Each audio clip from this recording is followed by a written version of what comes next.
Hey everybody, how you doing? Mark here, standing in my driveway, ready to make two changes today. Oil change and a tire change, okay? This is the oil change for the Vulcan Viyager. I've had her for a year now. I'm coming up on about 5,500 miles, and so the mileage itself is due for an oil change. But on Angel, today, she is going to get new rear tire. Okay, it's been like 6 years that I've ran with that rear tire. It's a car tire and it works very well, and I am going to use another car tire. However, I got a special tool to help me with that project. So I want to first get the oil changed on Mercy. So let's go ahead, start her up for about 5 minutes just to warm up the oil. I'll get her up on a stand so she's level, and then we'll start draining the oil and getting that project done and out of the way. Okay, I'm trying to do this in a different way in that I'm using the 360 X4 camera, but I'm not using my tripod or selfie stick. I'm just holding the camera. And I've never actually controlled the shooting this way, and I'm also using only one side of the camera instead of the full 360. So yeah, it's just going to be interesting to see how things change. You know, if I tilt the camera like that, I just don't know if it's going to change the layout. But I've had the Mercy running now for a few minutes. You might be able to hear the pings of the muffler and everything. But right now what I want to do is I need to slide my drain pan under there and loosen up the drain bolts and get everything drained out of it. Let's go. See your drain plugs. There'll be one over here, right there. You guys see that one? And then there's going to be another one over here, and we got to undo both of them. So let's start with one. I just need to crack it open. All right, so get that loosened up. There, that's loose. Let's do this one. There we go. The shop really tightened those on when I put it in for its break-in. Alright, so now that those are loose, I'll move you back just a little bit. Drain bucket in. Move you back just a little farther. And I'm just going to take out one bolt right now, let the vast majority of it drain. I want to make sure that the crush washer comes with it. Alright, there we go. Alright, so there's the drain plug. I don't think that's magnetic, and I'm not seeing anything stuck to it. Now I'm just going to let that oil drain until it stops, and then I'll actually pull out the other plug. Alright, so I'm still getting just a little drizzle there. But now what I'm going to do is I'm going to reach over here. Where is it? There it is. Get the other drain bolt out. There we go. And the drain bolts are exactly the same. So if you get them mixed up to where you put the front bolt on the back and the back bolt on the front, it really does not matter. Okay, while that is finishing its draining, let's see, the quantity of oil is a 4.5 quart. I think it's 4.53 if you want to get technical. I'll probably just put in the 4.5, 4.5. You do not need to put the bike on a center stand or anything like that. That's why I did not jack it up. I did bring it out. It's sitting right over here. But because of the way that those drain bolts are actually positioned, they're leaned over to the far side of the motor to where it's the lowest part. So you just need to pull the drain plugs out like normal. Just let it drain out. You don't have to stand it up because it's in the middle of the engine or anything like that. So that is why I do not have it on a center stand. You do not have to have it up on a center stand to fill it or anything like that. So once it's drained, and I'm seeing like almost nothing coming out of those drain plugs, I am going to put the plugs back in I'm going to slide the oil pan forward because the oil filter is basically right on the other side of this right here, okay? And it's actually really easy to get to. You don't have to take anything off or anything like that. I do use a wrench. This is actually an oil filter wrench that I will use to take the old filter off. I do not use that to put it back on. You don't want to puncture it. You don't want to damage the casing of the oil filter, okay? So when it goes to putting the oil filter back on, I literally just tighten it by hand. That's all I do. I don't take a wrench to it or nothing. All right, I think it's time. I think we can get the pan moved forward, and we'll get the plugs put back in and do the filter. Then we can just fill it up, and it'll be the end of the oil change. All right, just getting it up there by hand as far as I can.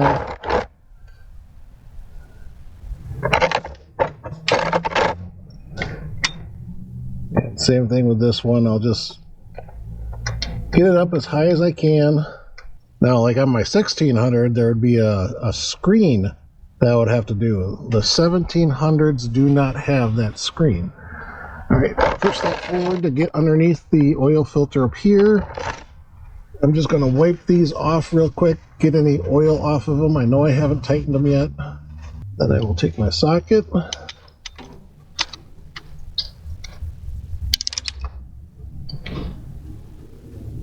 Ugh, that's all you need. Just a nice snug on it. There we go. All right, so I'm going to say that was 13 pounds. Or as John from Road Reality would say, that was one ugga-dugga. All right, let's get that filter off. All right, so right here is your oil filter. Hopefully I can get to it with these pair of pliers. Being I've never done this bike before, I don't know. Yeah, I might not be able to. Oh, it moved. Whew.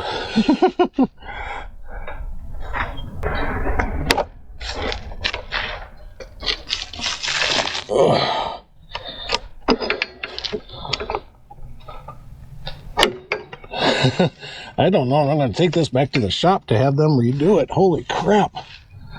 I have never fought this hard to get a filter off.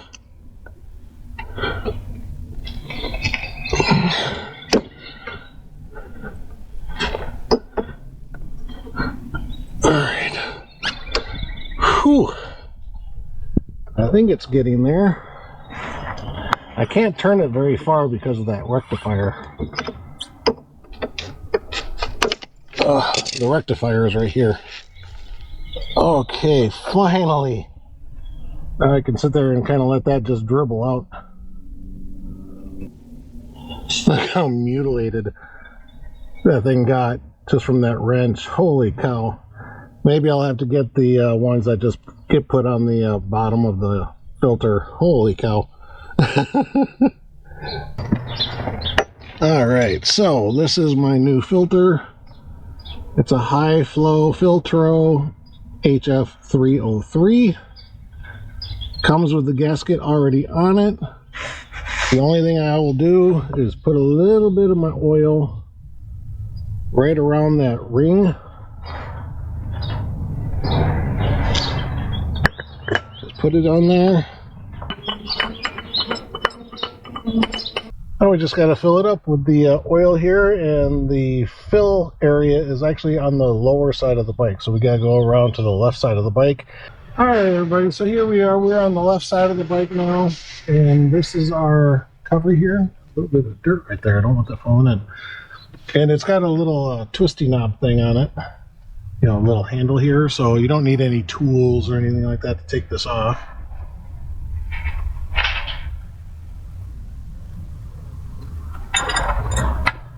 Comes with a dipstick. Right there's the dipstick. No, I'm not the dipstick. Although a few people might say that I am. All right, I'm gonna go get a towel real quick and just clean up around that threads. It's a bit dirty. Yeah. Oh, that little bit of grime that was on there. I almost always use a filter, or not a filter, but a funnel. I know what I'm trying to say. All right, I am going to put in the 4.5 quarts.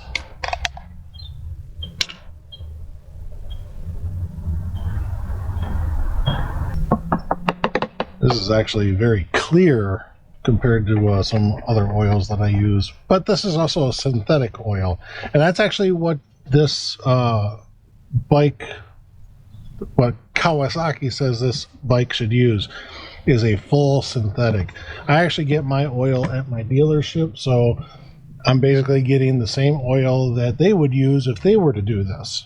Well, I don't want to pay my dealership, you know, maybe $100 and something an hour to change my oil when I can do it myself. You know, a lot of people think that too, that changing oil is a very scientific thing, and that you have to follow, you know, everything down to the last nitty-gritty hearsay and stuff like that of doing the job. It's really not.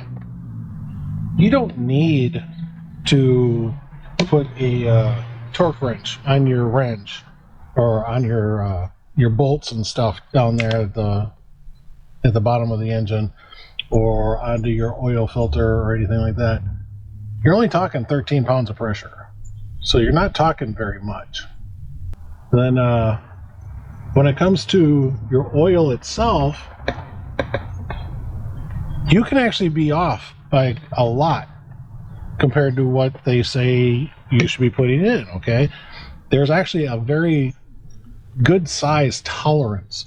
So if I were to pour this in and oops, I put in 0.6, you know, of my quart instead of 0.5, there's a tolerance there. It will survive. You don't have to sit there and siphon out anything or anything like that. So I'm going to put in the 4.5 quarts, and that's it.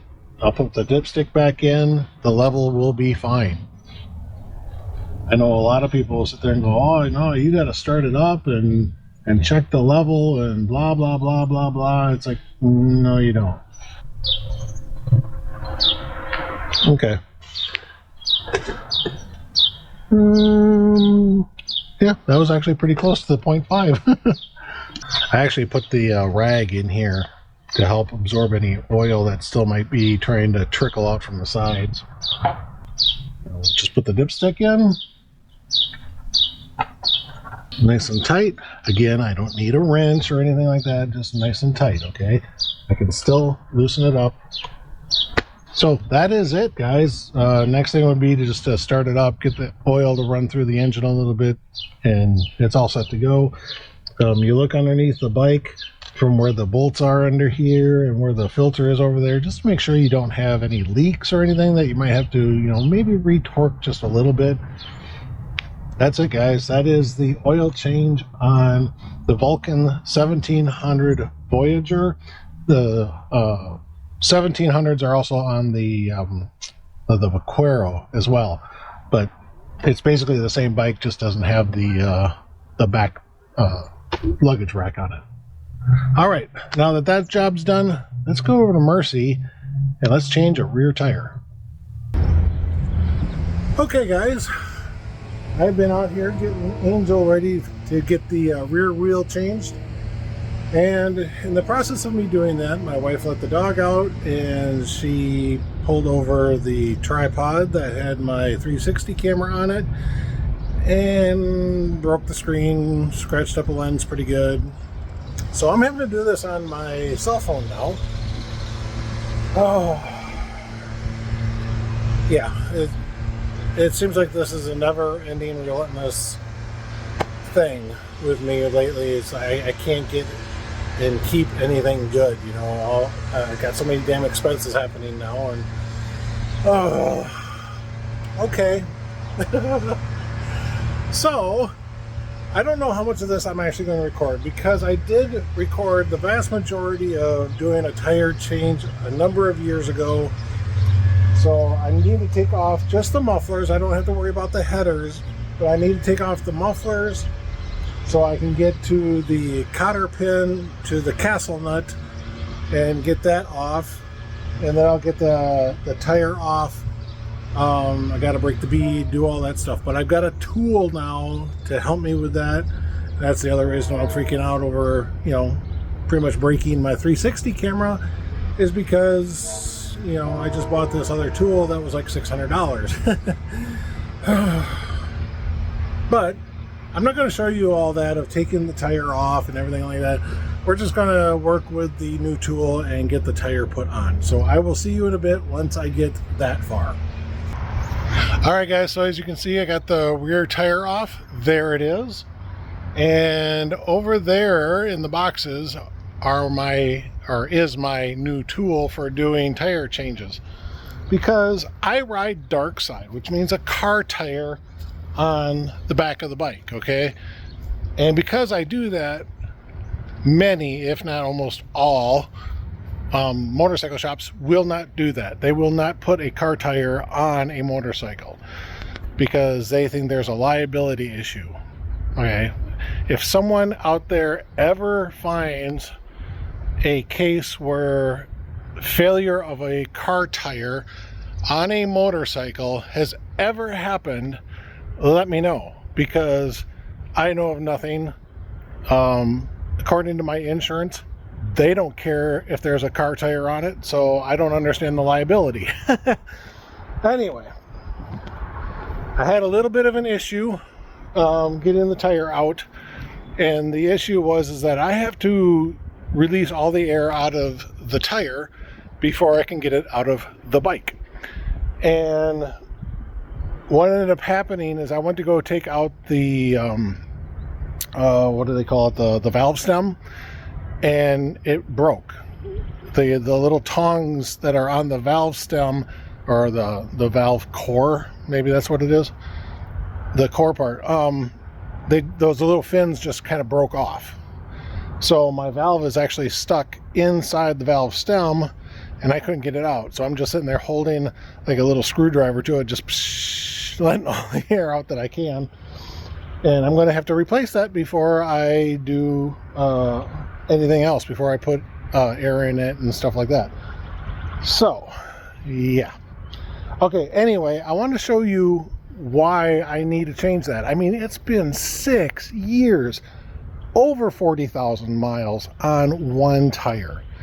You show me a motorcycle tire that can do that without being like $800 or $900, and I'll go back to a motorcycle tire. Okay, I bought that tire for $100, and it's the exact same tire that I bought, and now it's like $110. And yeah, it lasted 6 years, 40,000 miles. Anyway, let me show you the wear that I've been seeing. If you remember, I was having issues with my shocks, and I've had issues with my shocks for quite a while, in that they would just slowly lose air over time. You know, every 2, 3, maybe even a month or so, I would have to reinflate the shocks, put a little more pressure on it. And I think because of that, I was getting a little weird of a tire wear. Let me show you. So I don't know if you can tell or not, but this side has a little bit more wear on it than this side over here. I don't know if you can tell or not. I can. You know, the little, let's see if I can find one. Where are they? The tread depth gauges that are on your tire right here. It's a little closer here than it is up here. I mean, it's nothing huge, but it's just something that I kind of noticed. All right, guys, so my camera just shut off, and I don't know why. I have no idea if it was recording what I was talking about. So, but what I ended up getting is a Rabiconda tire changing system. and I'm just pulling it out of the box now. I've never used these things before. I have no idea what it entails.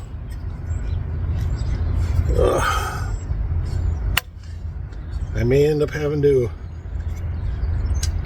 get the instruction book out and figure out exactly how to use this thing. More than likely. This is a bead breaker, and the unit that you actually use to crank the wheel off the rim. A few other irons and stuff.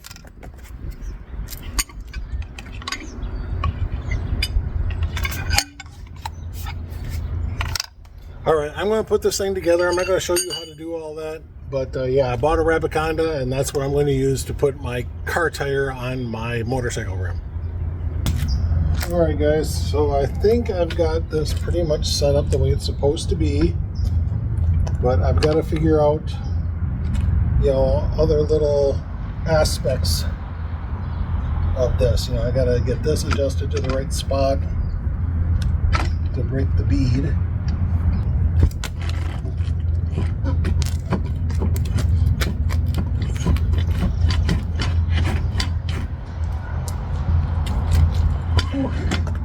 Let me go inside, get a little soapy water, see if that will help the bead come off the rim.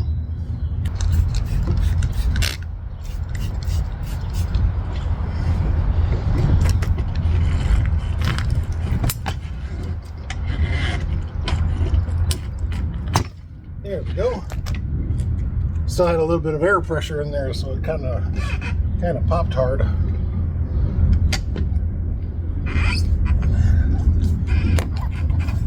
I forgot. I already put that in, so I couldn't rotate the tire. That comes in handy later. Yep, there's that one. And that. Okay. So, now what I can do, I gotta take the tire off, or the wheel.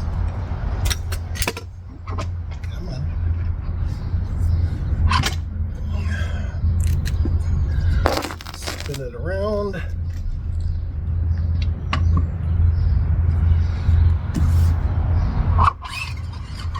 Put it on. And basically do the same thing.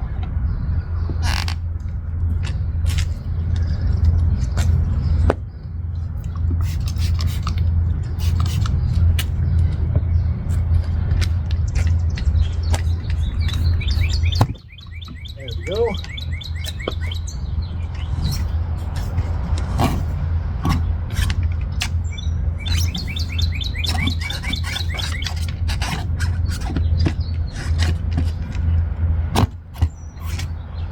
All right. Now I need to set it up for the duck head. Well, damn it.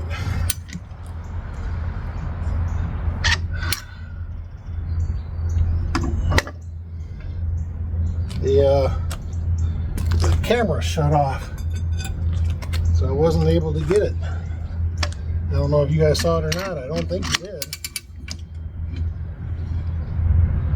Alright, so now I kind of have to do the same thing.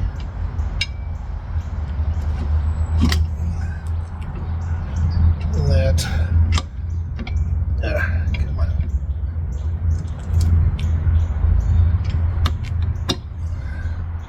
I have to get this up and over the duck head on the bottom side now.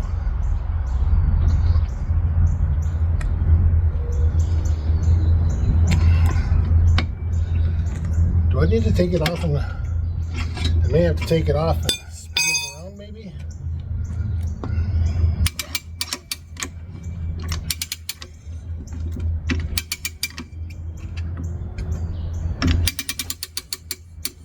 Let's try doing this one. I think when you're putting it on, you need to start it on the bottom like this, but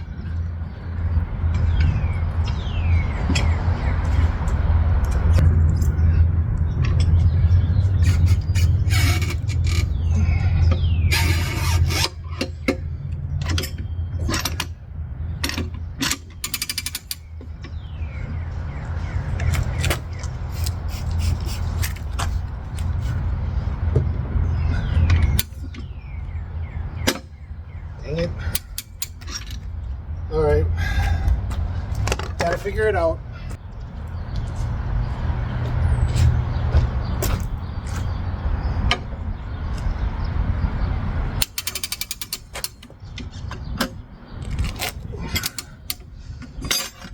There we go. Yay! Look at that, there it goes.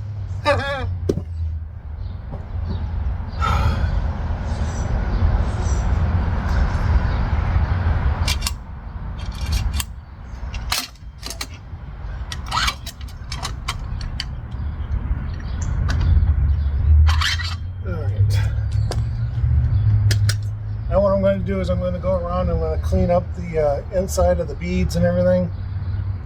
And before I get the new tire on, I think I might have to replace my valve stem because I told you my my core broke. So I might have to replace that real quick. Okay everybody, Mark here. I'm back working on Angel. I've got her covered up because she's been like that for about a week now. As you know from previously in the video, that the I wanted to replace that valve stem because the core broke inside the valve stem and I couldn't get it out. So I wanted to get a new valve stem, and it took about a week to get here. I got the valve stem installed. It's not very hard. There's like a curved washer that you put on there, and then there's also two nuts that you put on the threads to hold it in place. One really torques it down, and the other one is kind of like a ram nut, so you just tighten it up and it should stay in place. It shouldn't come loose. But I've been working on putting the tire on with the Rabiconda, and it's going actually fairly easy. Not being that I've never done this before, it's going on fairly easy. Definitely easier than using the spoons. But let me spin you around real quick so I can show you exactly what I'm doing. Okay, so I've got the underside already on, and now I'm doing the hard part, which is the second side. Yes, there's Missy. She's out here with me working. But I got the tire really taut. Now what you don't want to do is just keep on cranking on it. You get it tight. You let the heat of the sun warm it up a little bit, relax the rubber, give it a couple more cranks, and then hopefully it should start going on. I really am not recording the process just because my 360 camera broke and I don't have my tripod out here, so I'm kind of working on this on my own without really showing you guys, but it is working, I will say that. If you want to see other people put a dark side car tire on their motorcycle rim using the Rabiconda, they're out there, okay? You just got to look for those videos. This is not an instructional video on doing it. It's just, well, my video on getting the project done. All right, I want to keep working on that and see if I can get a couple more clicks out of it, and then I'll just let it sit and warm up again. Whew, okay, well, as you can see, the tire is back on. It wasn't easy, but it wasn't hard either. That was definitely easier than using the spoons. I can guarantee you that right now. All my contractors are gone, so my driveway is empty right now. But I have another contractor coming over here in a bit, so I'm going to have to call this quits. I'm going to take the tire off real quick, just kind of roll it over here by the bike and get the Rabiconda broken down and get that into the garage just for storage. But yeah, then everything is just more of just getting the bike back together. Okay guys, I hope you guys can hear me all right, because the wind is blowing and I don't know what kind of microphone this phone has. But Angel is done. I just kept putzing with it for the rest of the evening and got her done. Let's take a good look at the tire here. Brand new. Exact same tire I had for the past 6 years, and I'm hoping to get another 6 years on this one. Oh, this video did not turn out like I was hoping, mainly because my 360 camera got broken and I had to really concentrate on using the phone, and I just kept forgetting about it and stuff like that. So sorry I didn't show as much as I would have liked. I wanted to show really using the Rabiconda and getting that tire on, but it was just being a hassle. It really was. You know, I was more focused on getting the job done than actually recording anything. Oh well, that's the way it goes sometimes. Okay, so new rear tire on Angel. Mercy has her oil changed. Yes, I've been riding Mercy since Angel was up on the blocks for, or I suppose I can't really say blocks, up on the jack stand for a week. But everything's good now, so can't wait to get on her, see how that tire feels. This is Mark saying thanks again for watching. Always believe, guys. Always believe.